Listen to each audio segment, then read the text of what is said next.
Yeah, you might wonder how we do this.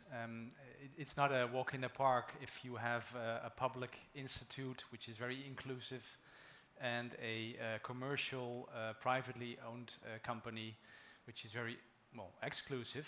So how can you make this work? You can imagine that this is very political and also very hierarchical if you would see it from one angle. But what works for us really well is that we have organized ourselves in teams from the bottom up. So we do have a really different heartbeat from the organization's perspective, but we're really like-minded on working level. And that's the way we have organized ourselves into teams. And those teams are really diverse with different backgrounds. And what we do every time we work together, and we do work together quite intensely, is start with a clean sheet where great ideas can come in, but always in a very equal way, where we both decide whether such an idea is the right one. And by doing so, we also create a very equal and common ownership of those ideas that we develop into projects and plans. So that's really the way we like to keep on working. And of course, we do our governance and like to involve the people that have to support us and make sure we report our progress, that we're doing the things. But really, this is the way for us to create an environment that enables creativity and gives also the time to really focus on the right things and doing them right.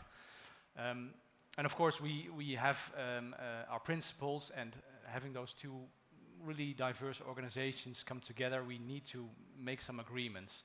It can never go about a commercial benefit. But in fact, by really establishing this from the bottom up and starting to work together, we have created this working spirit, or maybe even a kind of a culture that doesn't even allow for the smallest thought of commercial activities, really focused on the long run and the strategy, and giving us again the time to really develop those great ideas and be very selective and focus on what we have in common. To take a look at the timeline, because we have been doing this for quite a while already. And in fact, first there was an idea. So we were triggered by an idea of how we could make the plug-in hybrid vehicle more effective than was the case, especially in the Netherlands. And this was really the start of the collaboration. So there was an idea and a project first, and then there was an agreement. And we did commit twice together with the city for a long collaboration. And in the meantime, we have developed more and more pilots, which are active today, and we will explain that, I guess, in a bit, right, Dorrit? Yeah. Yeah, so here you see the vision we have together. We call this our vision picture. And the question that we asked ourselves earlier, so what is the role of the car in the future city? Well, BMW can help us literally envision this. So they've made this beautiful vision picture. It's not exactly the City of Rotterdam, but it's inspired on the City of Rotterdam, but it could be any Dutch or European middle-sized or big city. And here you see all those elements that we think is worth investigating. So that's what we're doing in several pilots. The first pilot that is starting in a couple of months actually is called Charge and Repark. And it's about something that I think many of you will recognize when you drive an electric vehicle and you want to park it and put it in a parking spot with a charger. It's already occupied, and you're sure that the vehicle that's there is fully charged and should actually go away. But how do you motivate the drivers, the users of electrical vehicles, to move their car? Because the question is there another parking spot available? Is it smart to move your car? So that's what we're testing in this pilot in Rotterdam. We're investigating how we can motivate drivers in a positive way and nudge them to move their car to a free parking space. So we give them information about where the free parking spaces are. And everything, of course, with the goal to use our charging infrastructure more efficiently. A second pilot that we're doing that's currently running is called Safe Drive Zones. And this is all about the movement that we see in all big cities to go to a lower speed limit, to a speed limit of 30 kilometers an hour, with the goal, of course, to have more safety, more livability, and just create a more attractive city, also in Rotterdam. But of course, if you want to do it according to all the infrastructure guidelines, you have to rebuild your whole city, more or less, and create bumps and everything.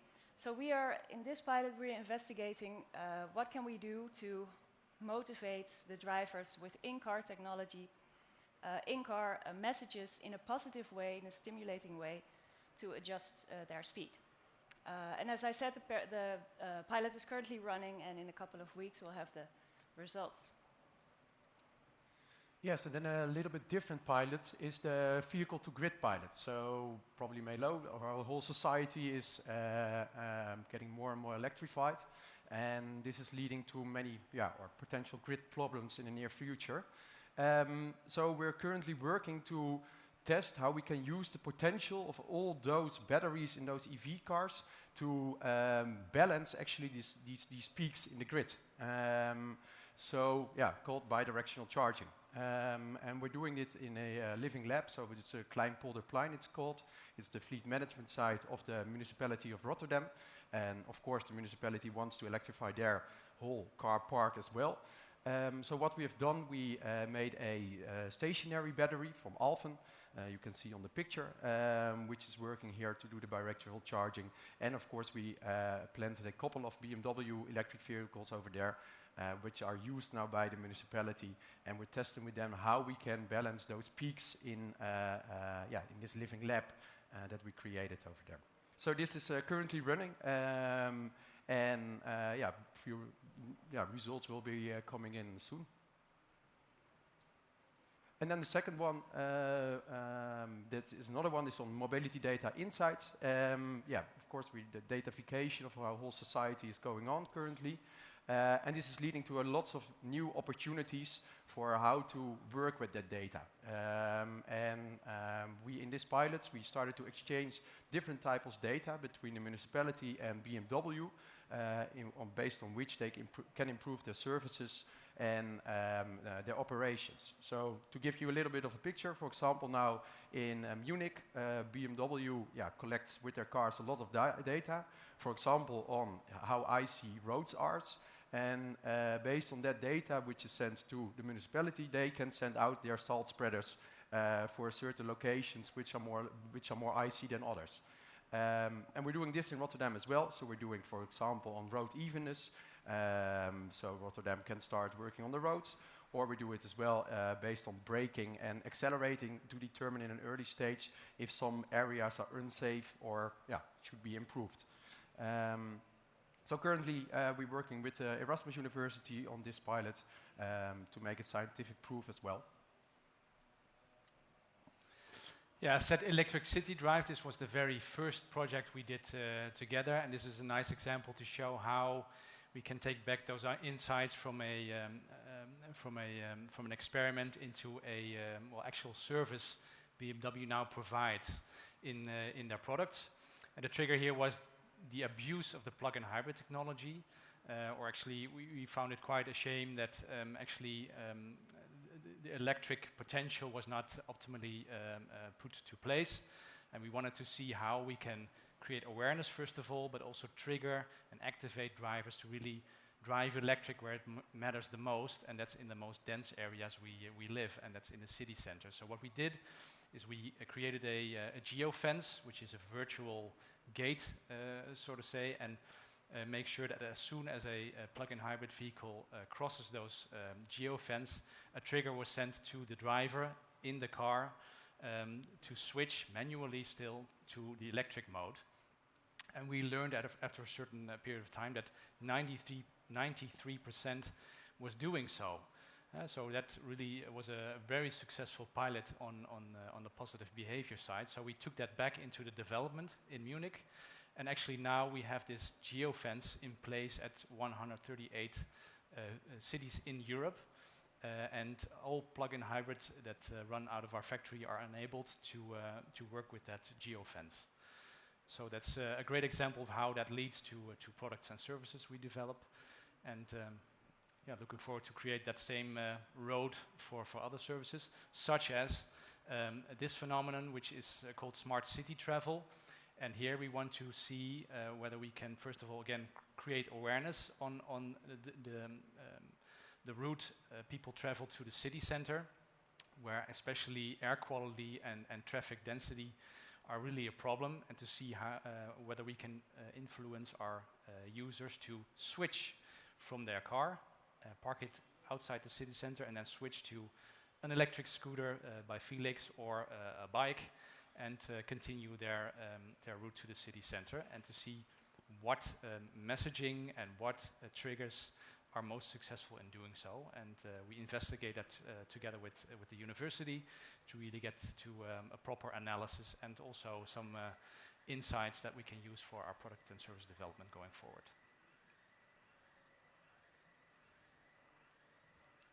Yeah, that basically rounds up the running pilots. And as said, we really are also a think tank, so we have a long list. We are discussing together and to see whether new ideas and new projects are coming up and can be planned in the coming period.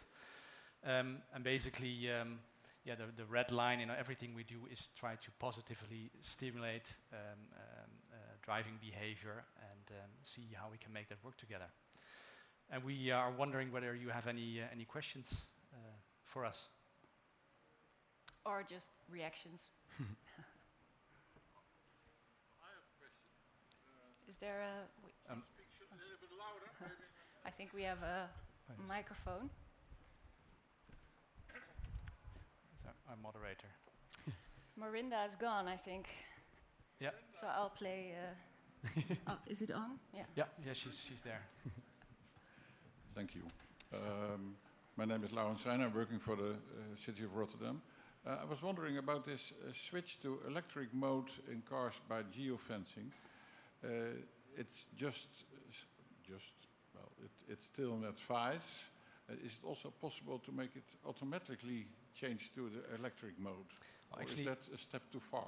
No, that's actually a great question, because that is the case. So in the pilot, we were only able to ask the driver to switch, to push the button. And in fact, the actual service we have now in the vehicles is an automated system. So the vehicle recognizes the geofence and switches to electric. And this is an automatic opt-in, so people can shut down this system, but automatically it is on. So every car that is delivered has the system activated, and that works automated. Yeah. Yeah. Hi, good morning. Rafael Hernandez from Mexico. I have two questions. First, what kind of data does BMW share, and what kind of data does the municipality share? And the second one is one of my interest to be here is because I think that in some way the car industry has the same problem that maybe local governments, and let me explain. How change the culture or the culture of the customers without lost competitiveness? For example, if we think that electromobility maybe is more expensive, maybe the people doesn't have this culture, and it's a very difficult, how can I say, it's a very difficult decision to make for the car industry and for the government, and because we don't think in a long way, maybe in the present value is less cost effectiveness, but in the present and right now, maybe it's expensive. So how do you do that? Maybe the first question is about what data we share both ways. So from BMW, I can state, for instance, in this pilot on mobility data insights, is that we share the traction data of the vehicles. So that is the data that is collected by the tractions of the wheels, so whether it's slippery or not. And in other pilots, we are collecting with consent of the drivers, of course, because they are all voluntarily participating, the position where they are, and also certain behavioral elements. For instance, when we talk about safe drive zones, about the speed, so whether this trigger about the environment and awareness really changes the behavior in terms of driving speed. So that is also what we, for instance, collect and then share with the university to analyze that data and come up with valuable insights. And Dorrit, from city side? Yeah, I was thinking about your second question already, I think, in my head. Because to answer that, I think it's a very important question, because it's about how do you keep the new forms of mobility and the e-mobility, how do you keep it accessible for everyone, and how do you keep your mobility system inclusive? And with these pilots, of course, we're only working with a select amount of people that already have a BMW, an electric BMW, and that already have access to a car. So these pilots are not, of course, inclusive for the whole city, but it gives us information about how to positively encourage people.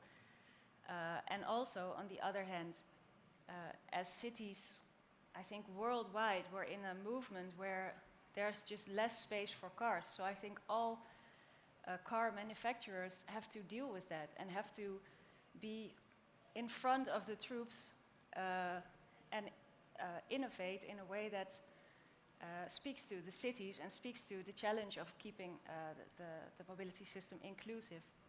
So I think, with these pilots we get insights and we learn about how to do that.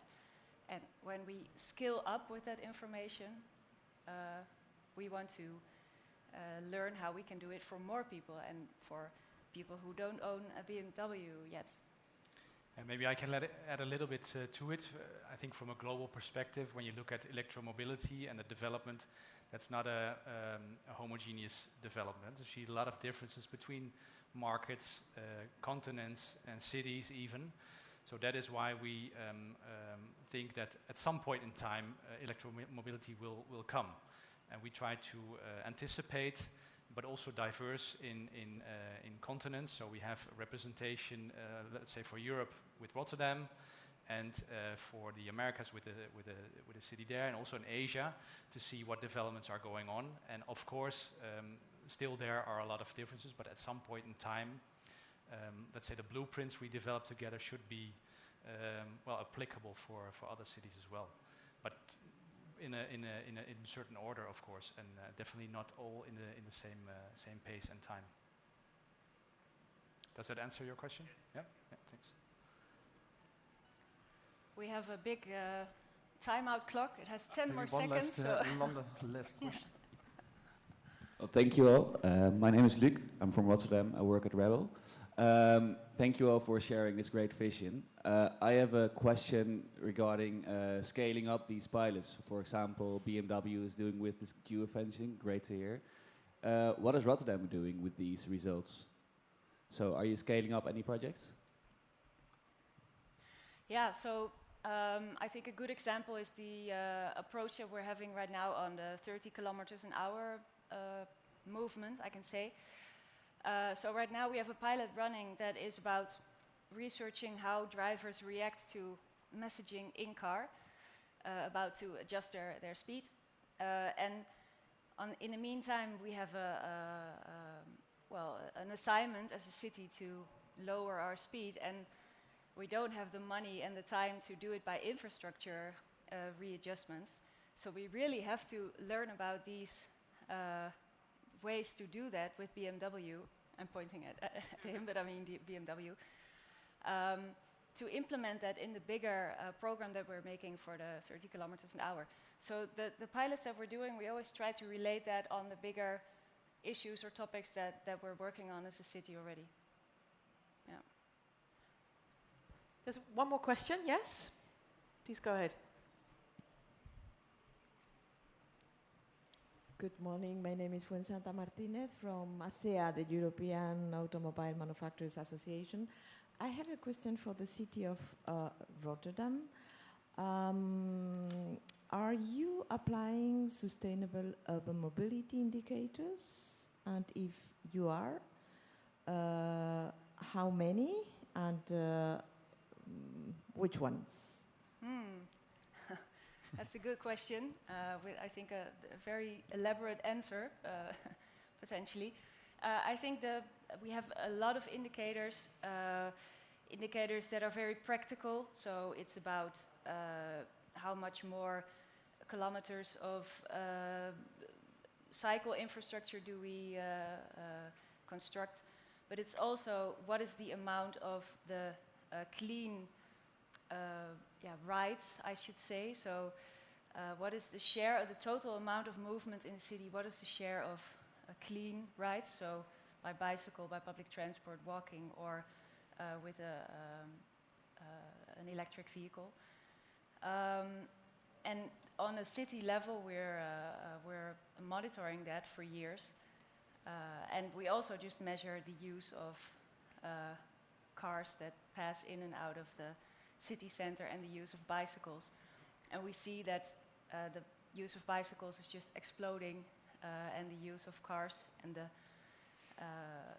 the ownership of cars is slowly decreasing in the city center. But we have a lot of indicators like this. Does this answer your question? Yeah? Okay. Great.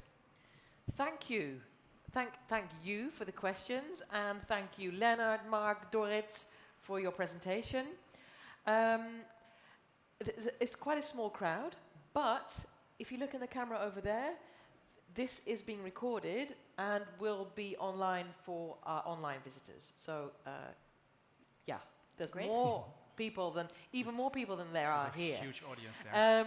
Are you available for questions later on? If people think, oh, I should have asked that question, are you available? Are you walking around?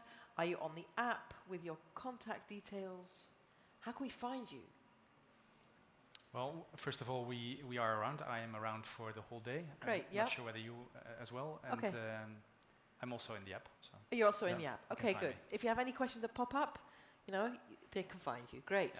Ladies and gentlemen, can I have a round of applause? Thank you.